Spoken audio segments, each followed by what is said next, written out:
కానీ ఈరోజు వాళ్ళు చైర్మన్గా వాళ్ళ మనిషిని ఎన్నుకున్నారని చెప్పి డిక్లేర్ చేసుకుంటా ఉన్నారు. పాలకొండ నగర పంచాయతీ 20 ఉంటే 17 వైసీపీకి, టీడీపీకి 3. ఆడ ఎన్నిక జరగదు. ఎందుకనంటే వైసీపీ వాళ్ళకు మెజారిటీ ఉంది. వాళ్ళు తెలుగుదేశం వాళ్ళు కిడ్నాపులు చేయలేకపోయినారు, ప్రలోభ పెట్టలేకపోయినారు. కాబట్టి ఎలక్షన్ పోస్ట్పోన్. కోరం లేదని, కోరం లేదని. తుని మున్సిపాలిటీ 30కి 30 వైసీపీని, తెలుగుదేశం పార్టీకి 0. ఆడ ఎన్నిక పోస్ట్పోన్. ఎందుకు పోస్ట్పోన్మెంటో నాకే తెలియదు. లా అండ్ ఆర్డర్ సిచ్యువేషన్ అంటే అందుకని పోస్ట్పోన్ అంట. ఒక్క స్థానం కూడా నువ్వు గెలవలే. నువ్వు ఏ రకంగా పార్టీలో నువ్వు వైస్ ప్రెసిడెంట్ కానీ ప్రెసిడెంట్ కానీ ఎట్లా చైర్మన్గా ఎట్లా తీసుకుంటావో నాకే తెలియదు.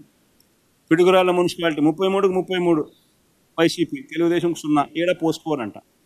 కోరం లేదని పోస్ట్పోన్. ఎందుకు పోస్ట్పోన్? నూజివీడు 32కి 25 వైసీపీ, 7 మాత్రమే టీడీపీ. దీన్ని కూడా పరిస్థితి ఇదే. బుచ్చిరెడ్డిపాలెం 20కి 18 వైసీపీ, 2 టీడీపీ. నందిగామ మున్సిపాలిటీ 20కి 13 వైఎస్ఆర్సీపీ, 6 టీడీపీ. నందిగామలో లిటరల్గా మంత్రి పోయి కార్పొరేటర్ల ఇంటికి పోయి బెదిరిస్తూ ఉన్నాడు. ఓటింగ్కి వస్తే చంపేస్తామని బెదిరిస్తూ ఉన్నాడు.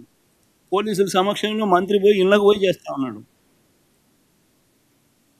ఈ మాదిరిగా ప్రజాస్వామ్యాన్ని అధికారంలో ఉన్న వాళ్ళు ప్రొటెక్ట్ చేయాల్సింది పోయి కూనీ చేస్తూ ఉంటే అసలు ఎందుకు ఎన్నికలు జరపాలి?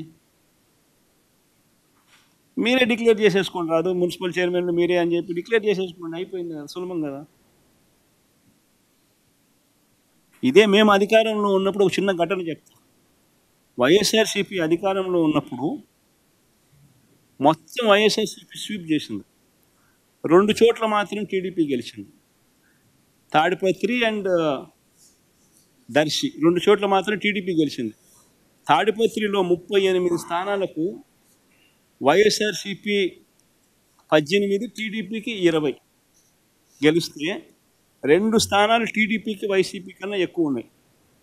ఎక్కువ ఉంటే 2 స్థానాలు మేము తలుచుకుని ఉంటే ఆ రోజు ఆ 2ను ఈ పక్క తిప్పేసి వైసీపీని సొంతం చేసుకుని ఉన్నాం ఆ స్థానాన్ని.